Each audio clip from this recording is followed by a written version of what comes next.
Hi, everybody, and welcome to this week's Talking Biotech podcast by Collabra.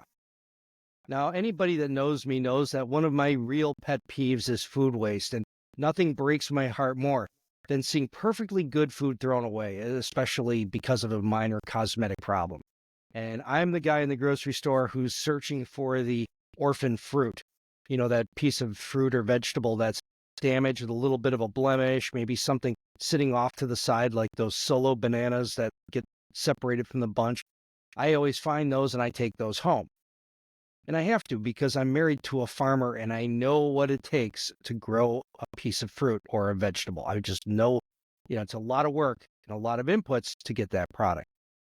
I also work with a really great group at the University of Florida who are awesome in the study of post-harvest biology. And this is a discipline that studies how fruit and vegetables decay and how you can slow it down. So I love the technology here. You have ice cold baths that do super cooling in the field immediately after harvest. You have gigantic air conditioners that you back pallets of fruit and vegetables up against that blow cold air into them immediately after the field. We have treatment with ethylene inhibitors. We have genetic engineering, and there's all kinds of ways that this can be done. The idea is to take that fruit or vegetable from the field and ensure that it's somebody's nutrition. And that's when I fell in love with Apeel, because I first learned about this technology and thought this is another part of the puzzle to solve the problem of food waste. So today we'll talk to Jenny Du. She's the co-founder and senior vice president of operations at Apeel. So welcome to the podcast, Jenny. Hi, thanks so much for having me and us. Yeah. Well, yeah, this is great. I just love the idea of this technology. And, there's some questions floating around, and I would love to clarify that for everybody so that we're all on the same page. So, we're trying to feed 10 billion people by 2050. That's the old adage. And one place where we can really work on solving this problem is food waste.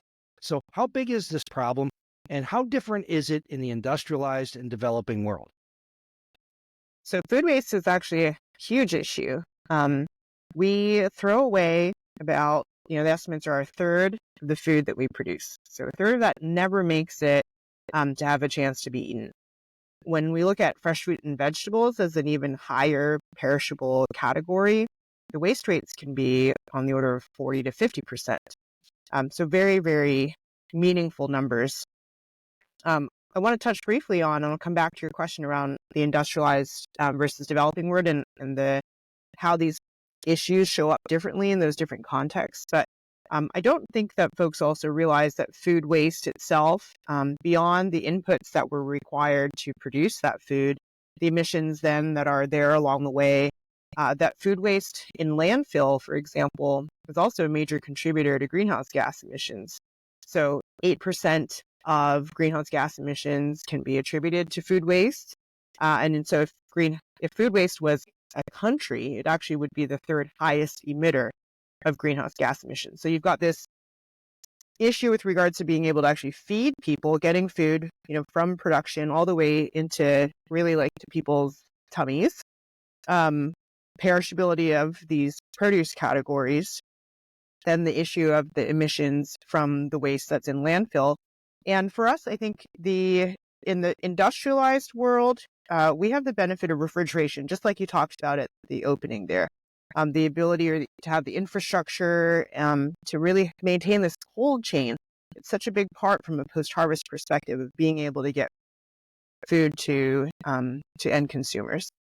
In emerging markets, it's a much different challenge because that infrastructure may not exist, or if it exists, it's not as reliable. And so we actually see that in emerging markets, that food loss and waste may be a bigger issue early on in the supply chain. And then folks are not as wasteful, let's say, in retail, at food service, and at home. But in industrialized or developed markets, that we have a much higher proportion of waste later in the supply chain, kind of closer to the end user. Yeah, I think people don't appreciate that post-harvest supply chain, that as soon as you pick that fruit, that strawberry, that tomato, that head of lettuce, it immediately is starting to break down. And so how do you slow that process? Because when it gets to the market, what are the traits or what are the facets of post-harvest breakdown that really turn off a consumer? We would kind of break down ways in which produce can decay into two buckets. One might be we call like biological stressors like mold that you might see starting to form. And then the other side are environmental from just losing moisture. So water that's evaporating, out of the skin of that produce. And also this produce is really, it's still breathing. So every time it does that, it's kind of oxidizing at the same time. So we see water loss and oxidation in one bucket, mold or biological pressure, pests on the other side. We definitely all at first kind of eat with our eyes, so to speak. So there are just appearance aspects. And I'm kind of going actually beyond like misshapen fruit, but you start to see, let's say, as fruit's starting to lose that moisture, it starts to shrink and start to shrivel up. So you kind of go and you pick up that apple and its skin's a little wrinkly, or that red bell pepper and it's wrinkly, and like already I think a lot of us are sort of turned off. There's a visual aspect, but a lot of that also then translates into what's likely from a textural perspective. And therefore, does it have the crunch that you would expect it to have anymore? Would it be as juicy as you'd want it to have? And that's all still, before we get to really like flavor and other attributes as well. So, whether things are ripened enough, maybe ripened too far, and then those lead into other issues as well. But these are all kinds of quality traits that impact really our ability to enjoy fresh produce, and and affects our selection of fresh produce.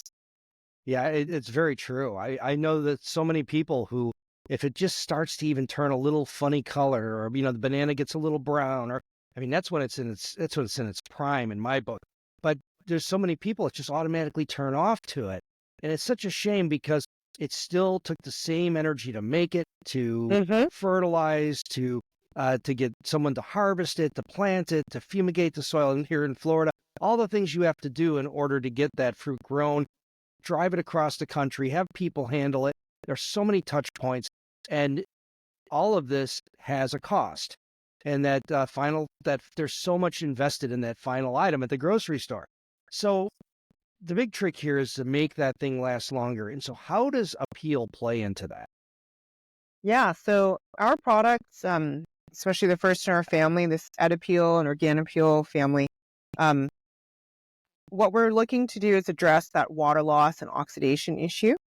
And so really like amazingly, plants have all evolved to have some kind of a skin or peel or cuticle.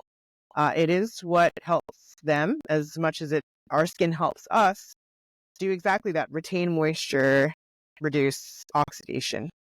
And so the basis of Apeel was, taking inspiration into like, hey, wait, how do plants protect themselves? What are the building blocks or the ingredients that plants use to protect themselves in the building blocks of their peels, for example? And, can we just basically bolster that, add a little extra peel basically onto fresh fruits and vegetables in order to help it retain moisture for longer, resist oxidation for a little bit longer. And so it's just slowing those processes down by putting on this little extra barrier that's intentionally chosen with materials that are edible, things that your body recognizes and knows how to use for energy, just as you would bite into an apple peel or a tomato peel, just in the same way. And like it would limit moisture from escaping, does it have a antimicrobial role? Because when you look at, say, fungal or bacterial issues on fruits and vegetables, so many of those start, at the flower, and are there the entire time the Mhm. fruit is developing, waiting for a time to catch on. So does Apeel hinder those processes? So the Edipeel formulation doesn't. It's really just these fatty acids that are there for the barrier protection. We do have a version, though, for use in organic produce, and it incorporates citric acid a bit as that active ingredient in order to provide a bit more of like mold-like inhibition. And especially because organic growers don't have maybe access to the same kinds of tools and inputs that are available to conventional growers. And so that's why, organic product was formulated a little bit differently, although it shares some similarities with the Edip. Yeah, the big difference being that organic growers can only use an organic produce. OMRI certification requires that it be a non-synthetic product. So citric acid, part of all of our metabolism, whether you're a plant or an animal. So no big surprise there. It just goes right into nutrition, right? So very good. So we're speaking with Jenny Dew. She's the co-founder and Senior Vice President of Operations at Apeel. This is the Talking Biotech podcast. We'll be back in just a moment. And now we're back on the Talking Biotech podcast. We're speaking with Jenny Dew. She's the Senior Vice President of Operations at Apeel and also the co-founder of Apeel. And we're talking about a fruit and vegetable coating, a produce coating, not the plant, but the plant product that helps meat retain moisture and helps keep products looking good so they're more likely to find a person to eat them. Because if produce is not consumed, it doesn't count. So that's something very important to me. So let's talk a little bit more about Apeel itself. What exactly is it in terms of a chemistry, and how did you figure it out? Yeah.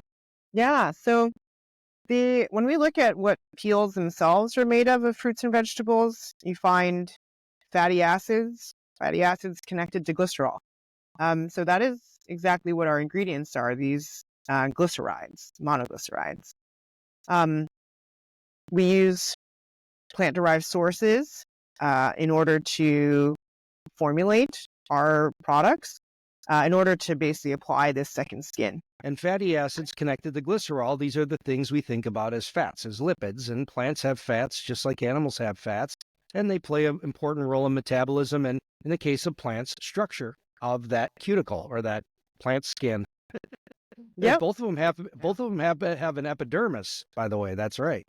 So, Yeah. So what is it about these specific fatty acids? You mentioned monoglycerides, diglycerides. What's going on there? Yeah. So going back to your point on these are like lipid or fat materials, like fatty materials. So when we think of our dietary fats, they're triglycerides.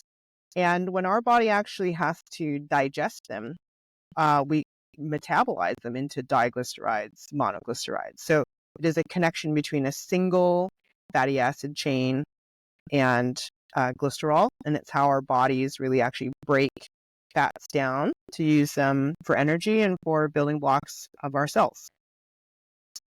Yeah, so this compound that you're applying is completely edible, is nothing unusual, and is something that plants or animals actually have as part of metabolism. Yeah, if you're eating, any of your dietary fats, as we all do, in some way, shape, or form, over the course of our regular diet in a day, we're already eating, tens of grams of these materials. And what are the most important fruits and vegetables to protect? Oh, great question. Importance, I guess, is a little bit in the eye of the beholder, potentially. Which ones would we say are like very high value, high perishability? Would you choose it based on sort of nutrition, density, for example? So we've started so far on avocados and citrus categories, but imagine the benefits extending to things like berries and these like other superfoods. But I can explain a little bit more, maybe why like avocados would be of interest to extend the life of, and what does that mean for berries or even other categories like tomatoes and stuff in the future.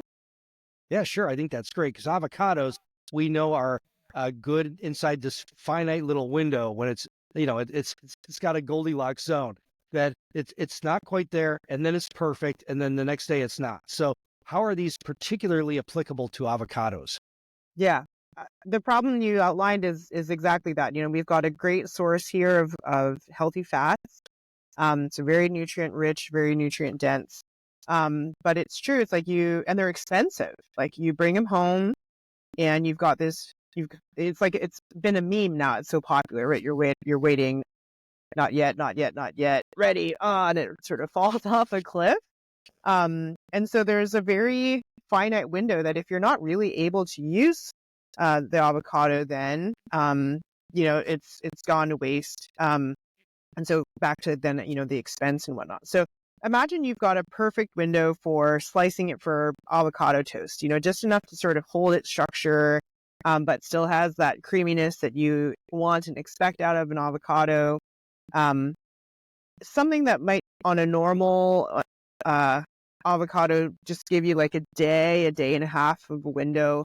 With our, adding a little extra second skin, you can extend that to like 3 days, 4 days. So suddenly just the opportunity to actually make use of that avocado goes up tremendously.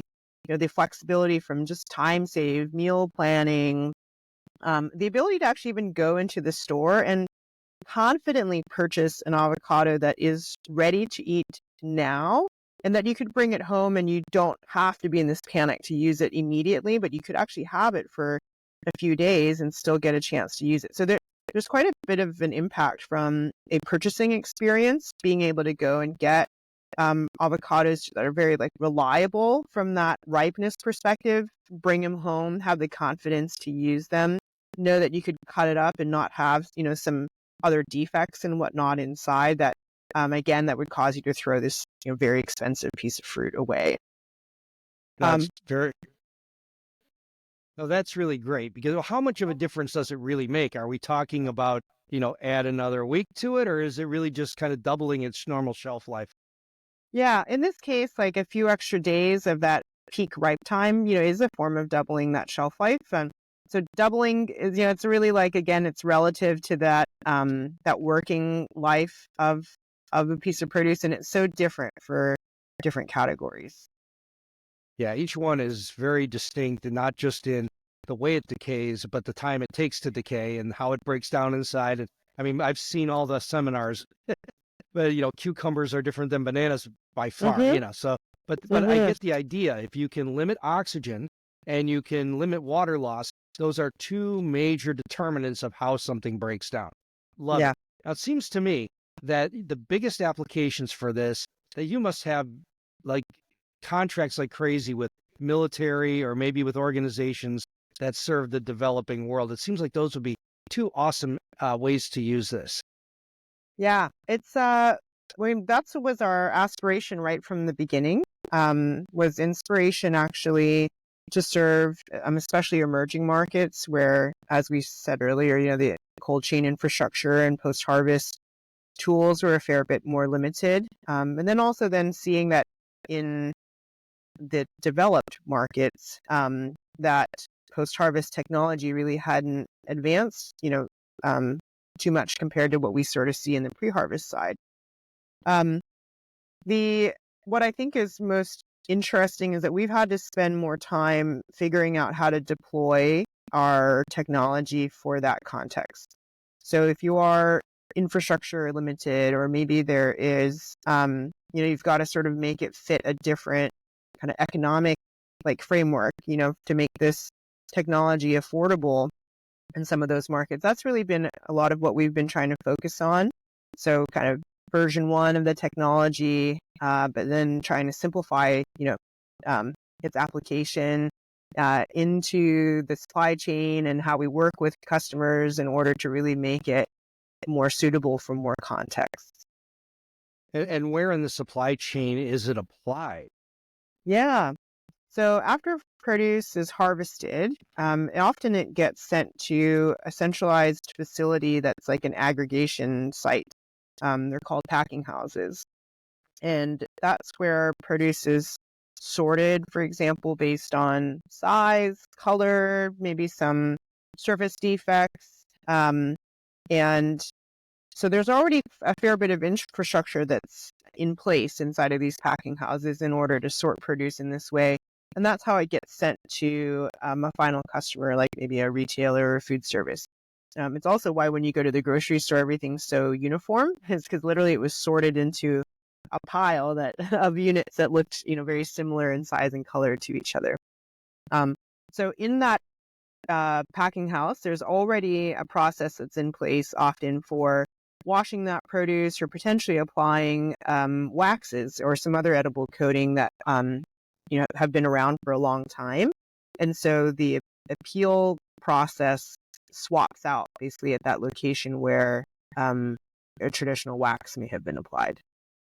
Oh, very good. That answers an important question for me because we see that all the time. I'm on citrus packing lines now and then, and I see how they do this from washing to drying to applying coating. So totally fits. The other interesting aspect of this is potentially in creating a better diversity of fruits and vegetables that are available to the consumer, because everything that we have is stuff that we obviously can ship to a retailer, right? So unless you're getting it at a farmer's market. So how can Apeel play a role in those processes? Yeah. I mean, I think fundamentally what we're giving is more time to fresh produce. So on the one hand, time means more time to consume and the opportunity to be eaten and avoid being wasted. But so many of the varietals of fruits and vegetables that we do have available to us today, especially like commonly or widely available, it's because those were categories that have been bred or developed for transportability and shelf life. So, why are maybe some tomato varieties, kind of picked green and hard, so they're picked early, but mainly so that they can, make it through the journey.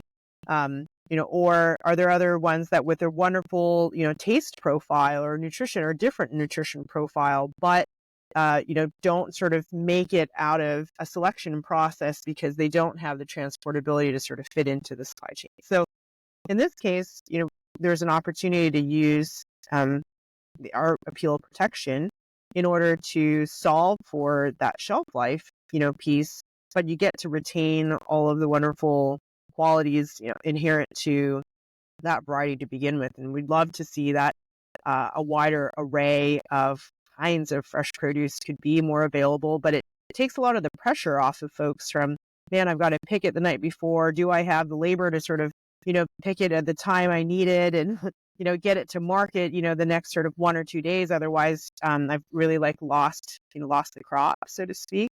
And so we're really excited about that. From some of our work in the past, we've been able to show, for example, tomatoes that could be picked at a later stage so that they could ripen on the vine actually for longer, but maintain a lot more of that sort of firmness that you would want so that they could make the trip and not get damaged as much along the way. So that's just one example, of where we hope to have an impact as we continue to go here.